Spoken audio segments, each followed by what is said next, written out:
Nova York me faz chorar. Abra a porteira. Santos, lançado Pelé, penetra Pelé, perigo. Tá aí o segundo gol! Exatamente pela esquerda, meteu-se Pelé, atenção. Pelo amor de Deus! Jogada extraordinária do ataque do Santos. Perigo, atenção, disparou a fera. E olha lá! Pelo amor de Deus, mas isso não existe! Segundo gol de Sua Senhoria, o senhor Edson Arantes do Nascimento Pelé. Genial, sensacional, maravilhoso! His name is Edson Arantes do Nascimento, but to the world he is known as Pelé. Not even he knows the exact origins and meaning of his nickname. Some say that it means breeze. Others claim that it was a mispronunciation of one of his father's soccer teammates. Still others say the word derives from the term pelada, or bald, from the unevenly grass-covered soccer turfs that saw the first plays of the future champion. The only thing that is certain is that years and players go by, but he, and only he, is Pelé O'Ray.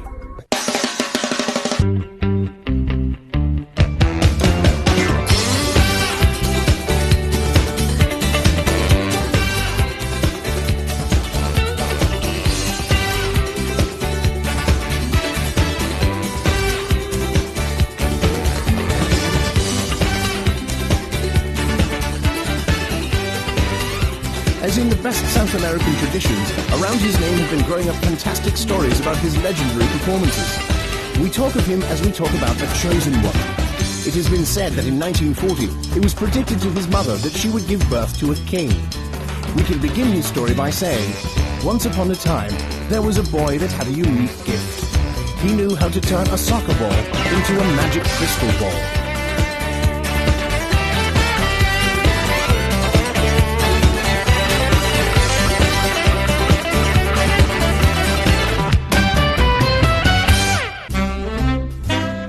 The definitive affirmation of Pelé in the soccer world happened in Sweden during the 1958 World Soccer Championship. People already speak highly of the young champion, but no one can foresee that at only 17 years and 8 months old, the young boy could earn the title of king that will accompany his name for the rest of his career. In the first two matches versus Austria and England, Pelé won't be lined up on the field. His debut comes against the USSR, when Jose Altafini gives up his spot. Wanting him in the Brazilian formation is Mr. Santos, nicknamed also A Encyclopedia, or the Encyclopedia, for his extraordinary competence in soccer matters. The trust in the young boy proves to be well-founded, as Brazil goes on to the successive phase against Wales. After that comes Brazil-France.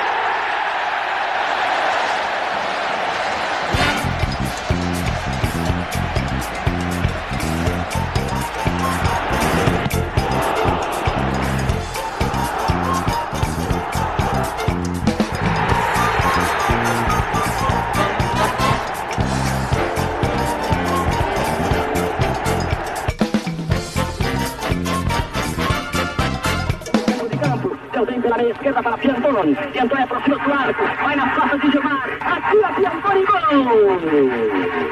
Gol da França! For the French, it is not enough to line up Fontaine, the top goal scorer of the championship. It is Pelé who dominates. Vai para a área. Argentino. Fuzila. Bate nas costas de francês. Cai na esquerda com a Vavá. Vai tentar cruzar para a boca do gol. Para gol! Gol de Pelé! Arrincha passa agora pelo ponteiro. Movimenta-se dentro da área. Deu a Pelé. Ajeita para a ponta da Vavá. Virou, chutou, caiu, voltou para a Pelé.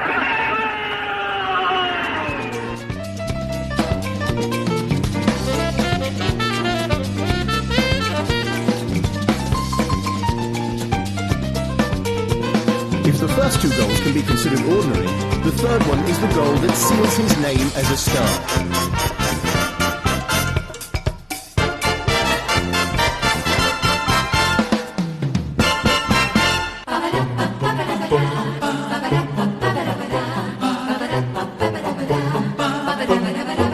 On the afternoon of the 29th of June, Stockholm hosts the final between Brazil and Sweden. All the forecasts favour the Brazilian team that lines such champions as Garrincha and Vavá. But Sweden is a more than respectable team as well, not to be underestimated. No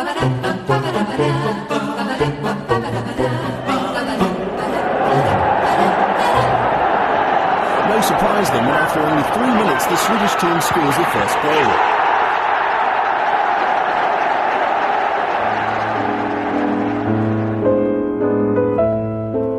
In the Brazilian hearts at that moment revives the final, lost at home to Uruguay 8 years earlier. An anguish that Pele remembers having witnessed in his father's tears on that memorable day.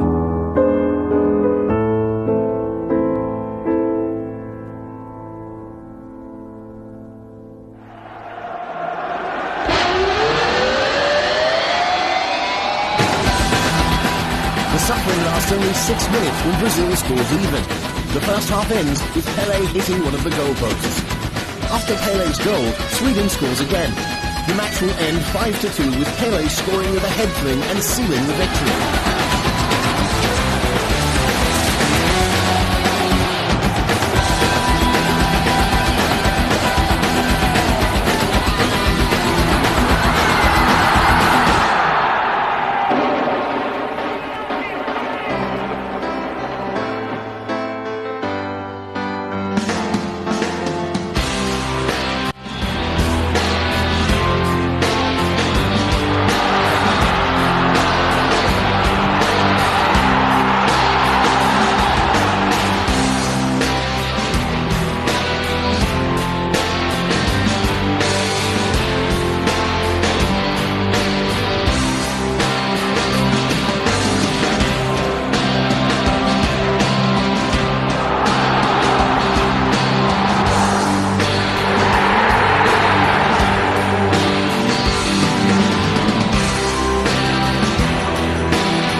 To participate in a World Championship has become the main attraction in Brazil and in the world.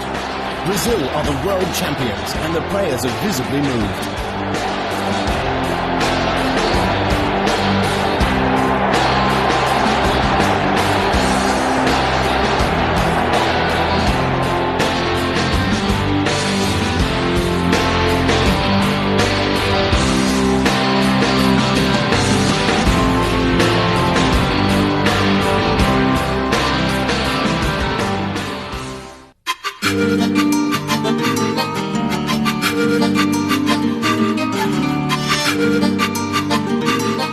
In his second World Championship, Chile 1962, he's no longer a surprise, but the most precious gem of a team that has the potential to repeat the exploit of 4 years earlier. In the end, all the expectations will be met, but with some important variations.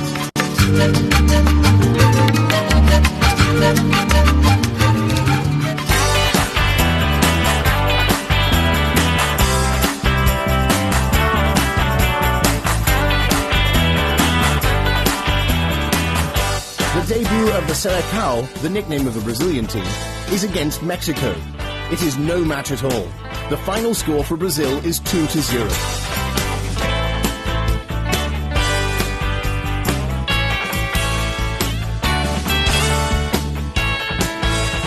Only the Mexicans' excellent goalkeeper prevents a worse outcome.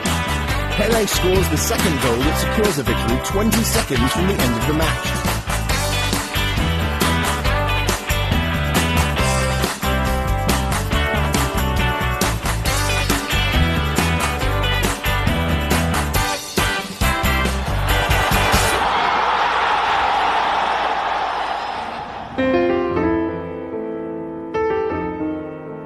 In the second match, Brazil-Czechoslovakia, with a final score of 0-0, Pele ends his World Championship when he strains one of his leg muscles. The Brazilian team will go on to win the Mondial again, but without the exciting playing that is by now Pele's trademark.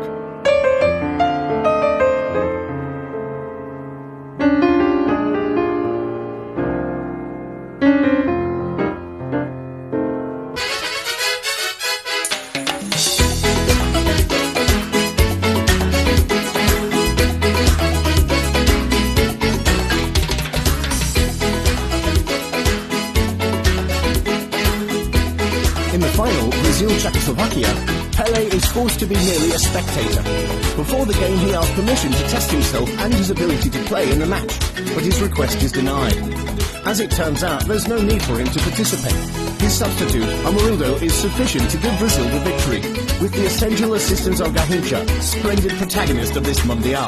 So, at only 21, when the majority of soccer players are only at the beginning of their career, Pele can already list 2 world championships among his accomplishments.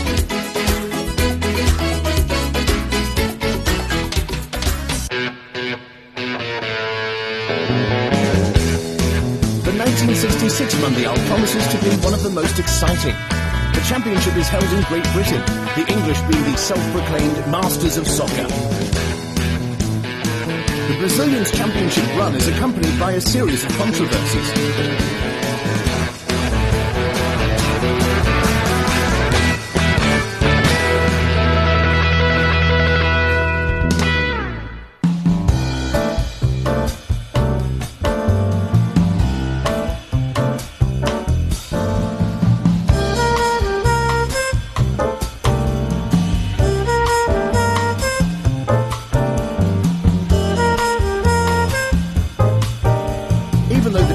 Opens up with an easy 2-0 win over Bulgaria, there is a strong suspicion of a sabotage plot against Pele.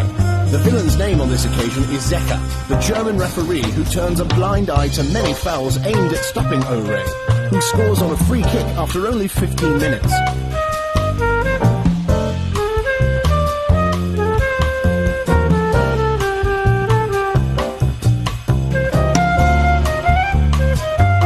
After the defeat against Hungary, Brazil cannot afford any more mistakes. The price would be exclusion from the championship. The match against Portugal, team of the champion Eusebio, doesn't start out well. After 20 minutes of the first half, Brazil has to recover 2 goals.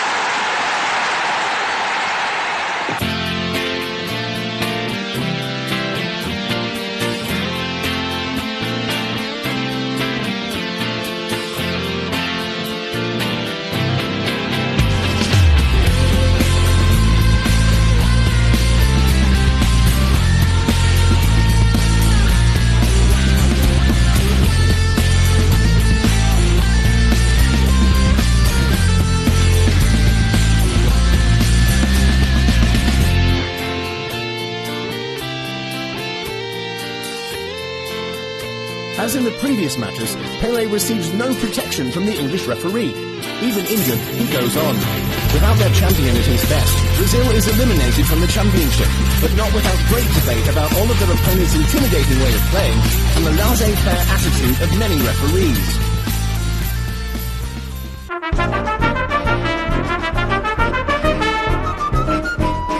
In 1970, Pele participates in his 4th Mondial in Mexico. The Mexican edition reunites Pele with the Mondial and also proves to be one of the most exciting, like the Italy-Germany match we'll show later on.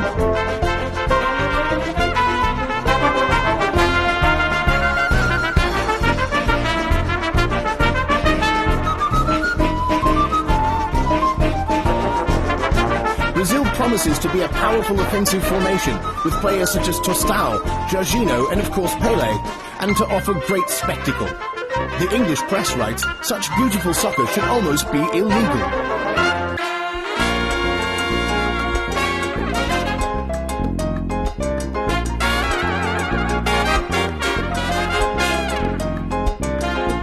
Brazil's first match is a clear sign of the intentions of the team. Pele does everything imaginable on the soccer field, including the extraordinary lob from more than 50 meters that almost surprises the Czech goalkeeper. A sobra é para Pelé, que resolve tentar enganar o goleiro. E quase.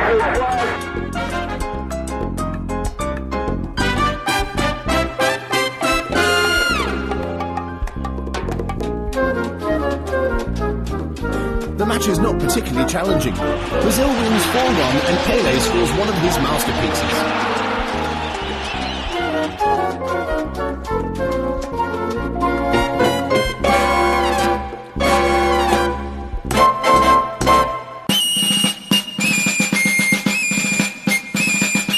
The second match sees Brazil versus England, a match which goes on seemingly in equilibrium. The British goalkeeper saves a goal from a headlock by Pele, one of the best saves of the whole tournament. The first 45 minutes is a draw.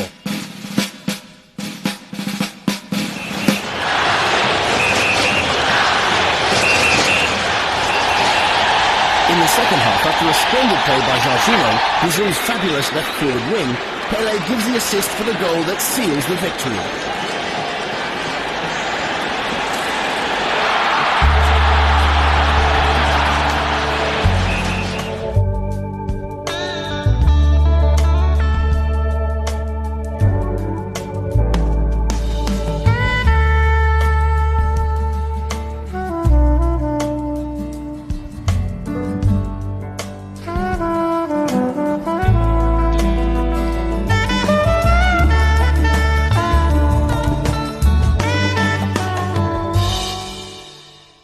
Brazil passes the first phase without problems and with their full roster.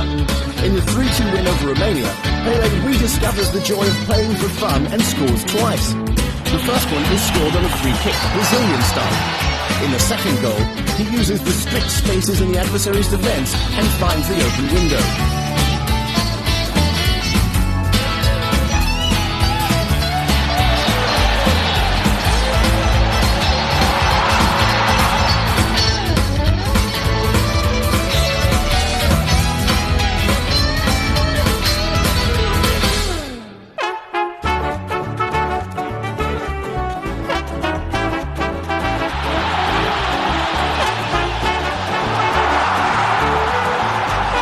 In the second phase, Brazil meets Peru, an all-South American derby. Brazil scores after only 10 minutes when Tostão closes a magnificent assist by Pele. The match, ending in a 4-2 victory for Brazil, allows Pele to show a magnificent repertoire of marvels. Even when he makes a mistake, he makes it up in a superb way.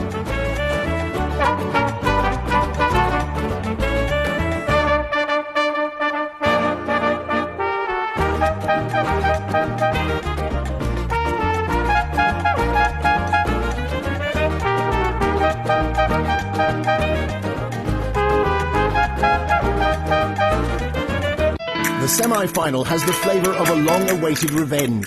20 years have passed since the Brazil-Uruguay match of 1950, but the memories of that day are alive and well when the two formations step onto the grass in Guadalajara. Taking advantage of its strong defence, the Uruguayan team closes up after scoring the first goal, saving a particular treatment for Pele as well.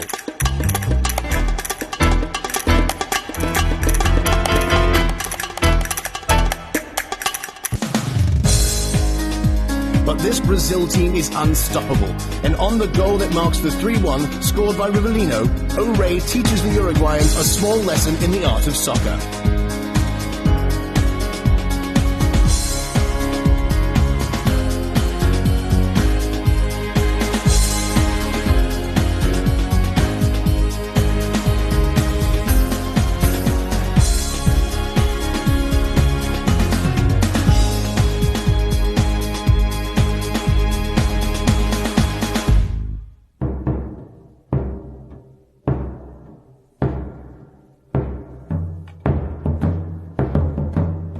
Also in this match, Pele attempts to score the ultimate goal, the goal that will be sculpted in history.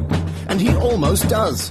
In this fantastic lob, the Uruguayan goalkeeper Mazurkovic missed by inches.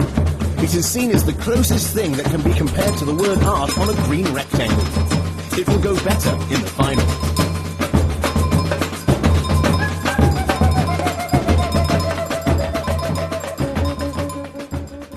Ascolto, buonasera. In diretta via satellite da Città del Messico. Si gioca, vi ripeto, in una giornata autunnale. Cade una pioggerella sottile, il campo è allentato. Le tre formidabili punte brasiliane sono Jairzinho sulla destra, Tostão a centro con il numero 9 e Pelé con il numero 10. Ed ecco il via di Glöckner.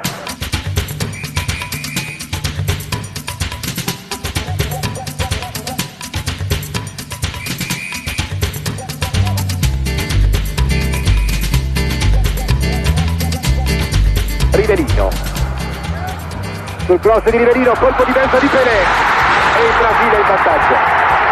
ha segnato Pelé. A boca da meta, pula a peneca, meteu o gol!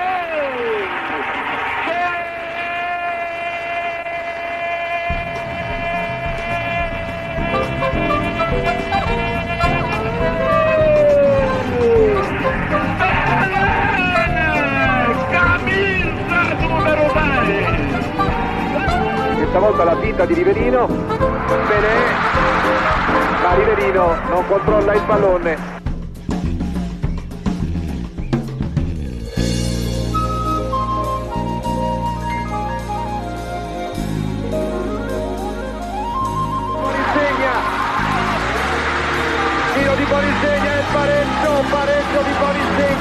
Insegna scores even for Italy in the first half, but in the second half it is a one-way game. The attempts to control Pele are utterly useless. Brazil explodes, and in 5 minutes from the 20 to 25 minute mark scores 2 goals, one with a wonderful assist from Pele to Jorginho. The rest of the game is just a show, a spectacle for the public now in love with an invincible team. Pelé, apertura a sorpresa verso Everaldo, ma recupera Pelé con un bel passaggio a Rivelino. Jairzinho, Pelé, Carlos Alberto e sono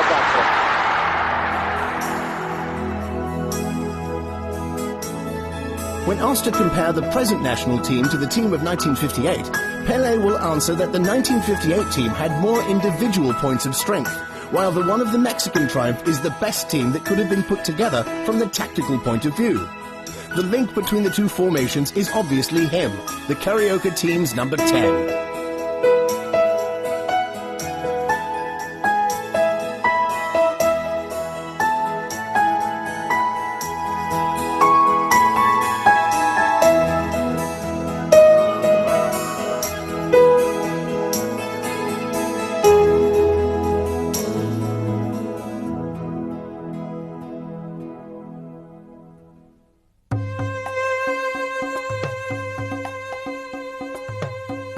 Pelé was a master of the game, partly thanks to his natural talent, but also because he was continuously perfecting his techniques. Let's take the penalty kicks, for example. Pelé's penalty kicks are recognizable from the feints he used before actually kicking the ball. Pelé is one of the few Brazilians to unite the beauty of such fancy playing with practical results. And there was nothing that he wouldn't try on the field.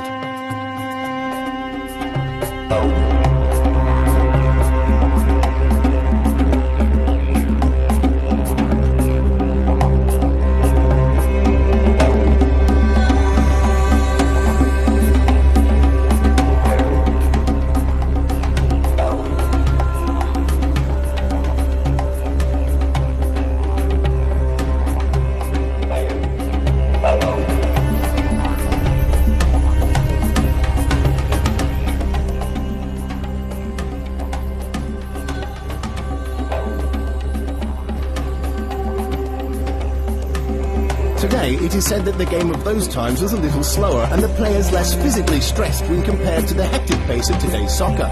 This is probably true, but with a few exceptions, one of these being Pelé and other champions like him, that have often paid the price of their superiority with their own bodies, in the form of prodigious and frequent fouls.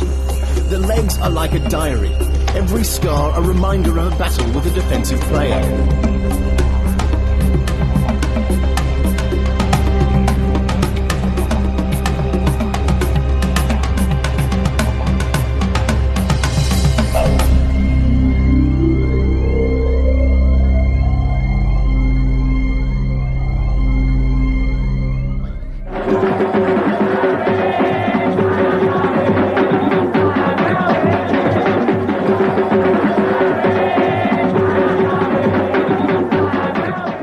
Also another word that defines Edson Arantes de Nascimento besides Pelé, and that word is Brazil.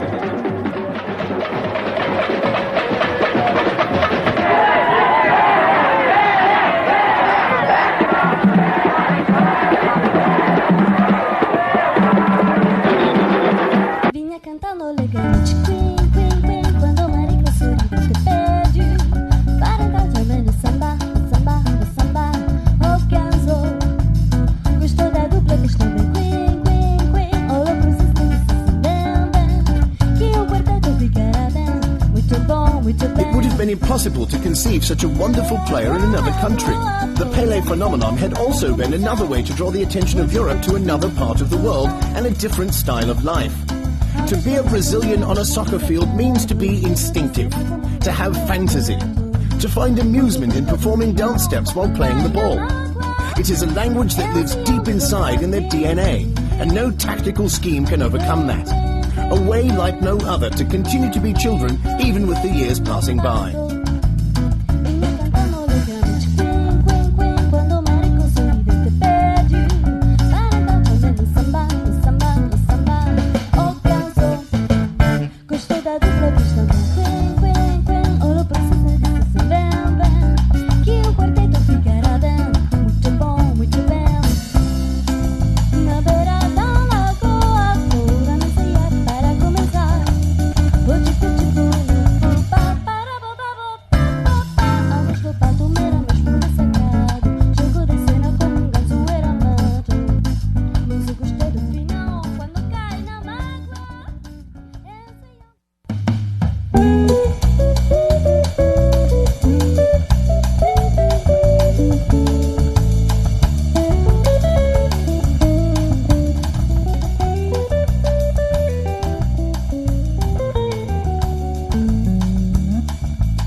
If we can sum up soccer according to Pele in just one single word, that word would be goal. The game depends on the goal. It is not only the essence of the game, but it also produces joy. And Ore, who scored 1,281 goals in the 1,364 matches played, knows intimately the emotion tied to it. A match that ends in a draw induces melancholy, and Pele, driven by these deep feelings, oriented his whole career towards the accomplishment of the ultimate scope of the game through his exceptional way of playing, almost as if to scare away that melancholy from the 90 minutes of the match.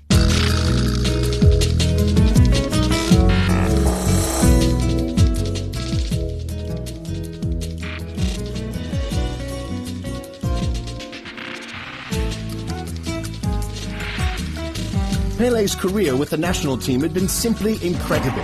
At 16, he debuts at the Maracana Stadium in Brazil, Argentina, and scores his first goal in the gold-green jersey. From that day on, he plays match after match, without ever accepting the role of captain of the team.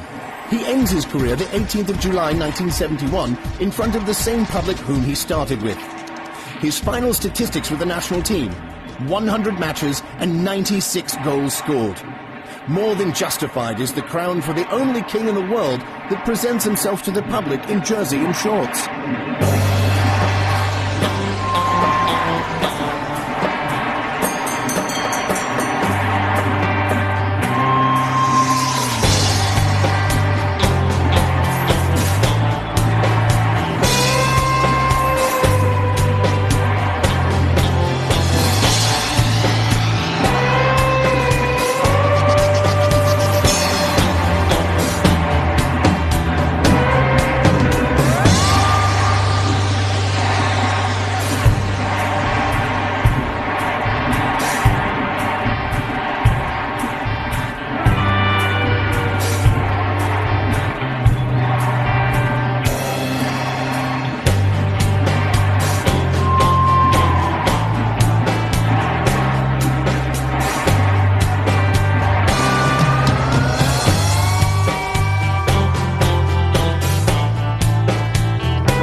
Son of an average Major League Soccer player, Pele ends up at only 15 on the Santos team. The entry test goes so well for him that the Santos club immediately optioned for the young player, foreseeing his enormous potential. At the age of 16, Pele already plays in the Major League, with 17 goals scored in his first season. It goes even better in the following season, with 58 goals in 38 matches. It is the start of an exceptional career played in his Brazilian adventure entirely with the Santos jersey.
Has been the symbol of the Santos for 2 decades. His time in the white jersey has seen the club exert almost total dominance over the Brazilian soccer scene. It is simply remarkable the quantity of trophies obtained with astounding regularity, a small example being the 9 national championships, of which 7 were consecutive. For entire generations of fans, the name Santos has become a living legend, similar to the fame gained by the Real Madrid during the 50s and 60s.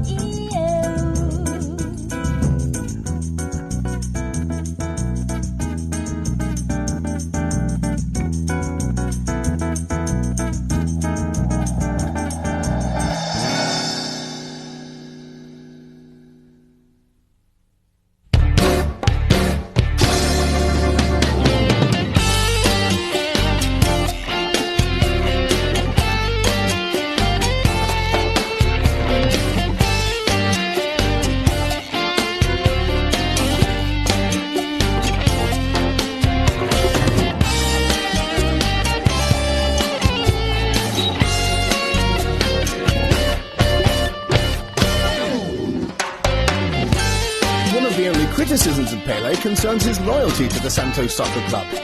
Criticism came also from Europe about his refusal to come and test his prowess in a European club, like other champions, such as Ronaldo, Maradona and Di Stefano did.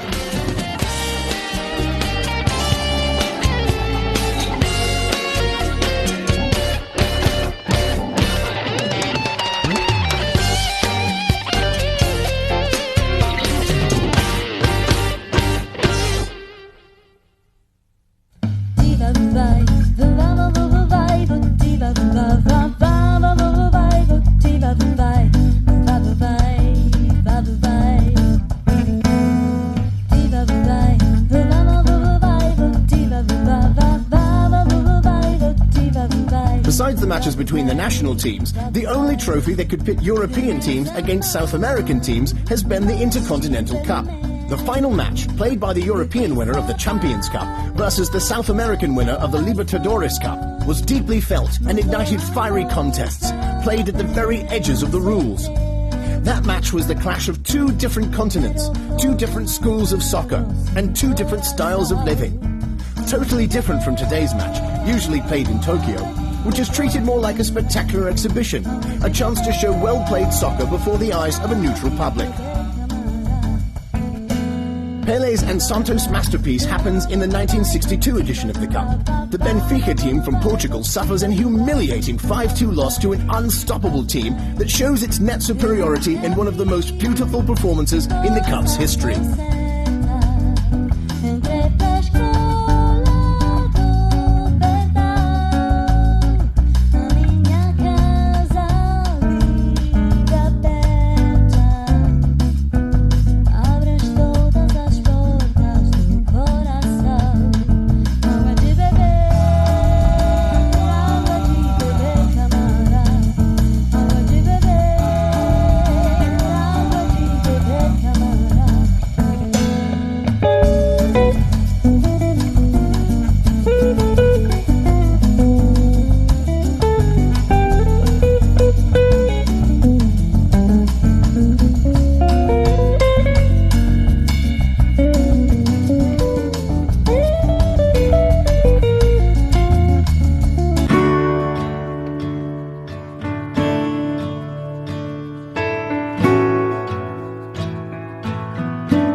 To understand the importance of the Santos in the international soccer world, you must think of those brilliant basketball players known as the Harlem Globetrotters. Besides winning matches and trophies, the real purpose of O-Ray and Friends is performing shows on 5 continents. They are a team always on tour, capable of playing 4 matches in 1 week just to show their valor and to offer pure entertainment. From every corner of the globe, people flock to the stadiums to watch Pele play, to see one of his fancy assists. His importance is graphically illustrated when, during a match in Colombia, Pele is expelled from the match for a foul, and the organisers, under intense pressure from the fans, have to recall the champion to the turf and instead change the referee.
style of playing has its roots in his youth, in his endless pursuing and playing of the ball until dusk obscured the light.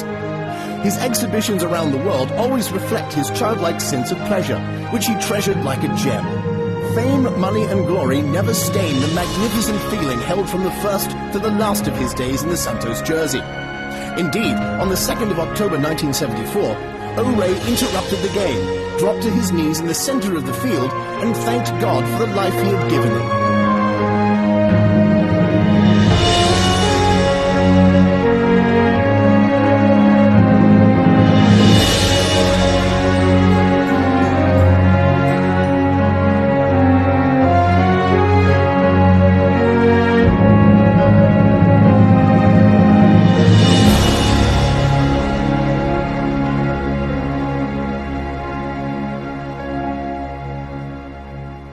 In Italy, Pele was the forbidden dream of many clubs. Numerous other champions had been purchased from Brazil, like Amarildo, Pele's substitute at the Mondial in Chile. But the original number 10 of the Brazilian formation appeared in Italy only a handful of times. In May 1973, the national team with Pele lands in Italy. Brazil will be defeated 3-0 with goals from Somano, Mazzola and Bulgarelli. 5 months later, in October, Pele comes back to Milan, to the San Siro Stadium, for the first match of the Intercontinental Cup between Milan and Santos. After 3 minutes, Trapattoni, the defensive back covering Pele, is the first to score. Milan then doubles up with Amarildo. The Brazilian champion comes alive in the second half and scores the 2-1. But Milan is having a great night, and Amarildo scores again for 3-1 Milan. Later on, Mora secures the match with a goal, bringing the score to 4-1. Pele scores on a penalty kick at only 5 minutes from the end of the match, but Milan still achieves a 4-2 victory.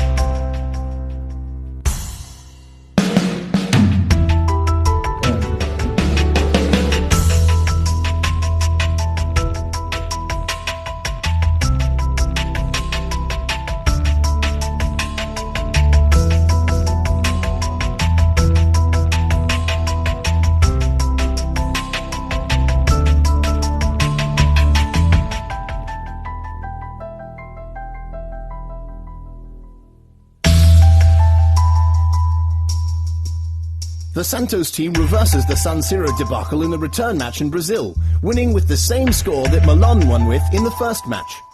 The Santos team wins on penalty the third decisive match. Pele's absence hasn't been enough for the Milan club to bring home the much-desired cup.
In 1975, Pele tries the US adventure with the Cosmos team.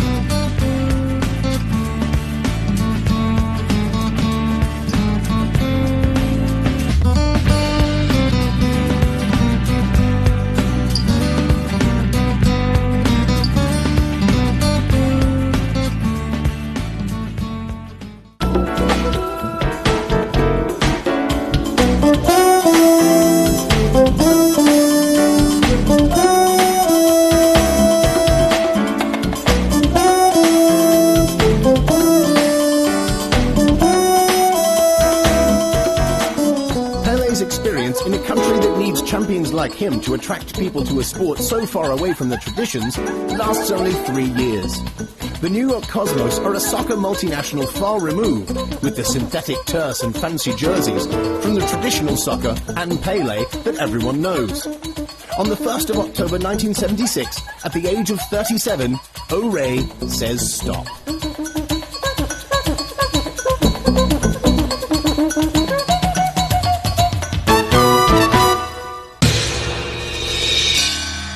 In the years following his retirement from the soccer field, Pele keeps himself active in different activities.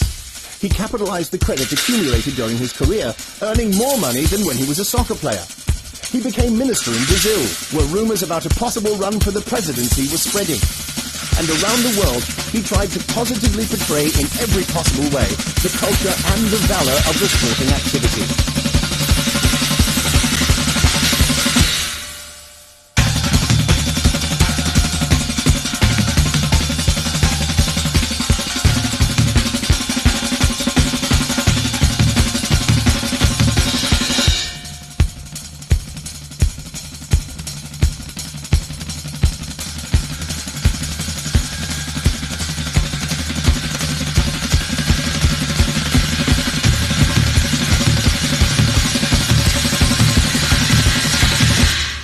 Uno straordinario ambasciatore di pace, l'atleta più conosciuto del mondo, il campione dei campioni, Pelé!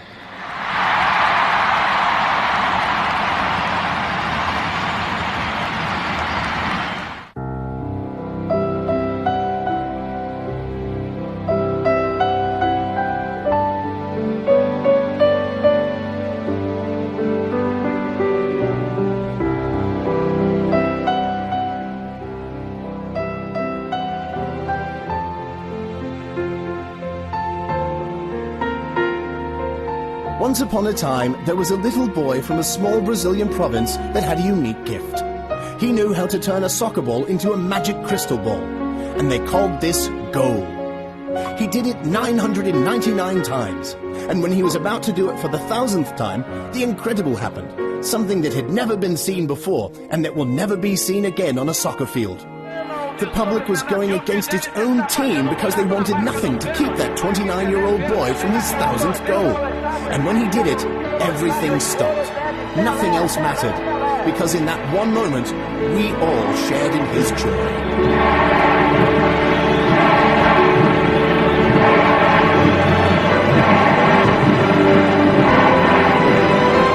Expectativa por século.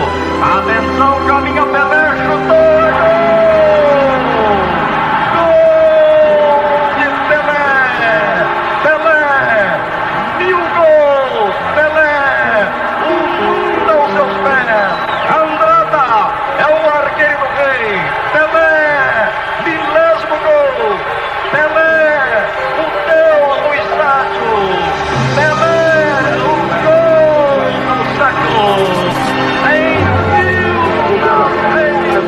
Meu filho, pelo amor de Deus, vamos proteger os pobres, vamos proteger as crianças necessitadas, vamos prezar da vida por mais educação do mundo, pelo amor de Deus. O povo brasileiro não pode ser desprezado, as casas de caridade, vamos prezar nisso, vamos prezar só em festa, pelo amor de Deus, olha o Natal das crianças, olha o Natal das crianças. Cima do milésimo gol!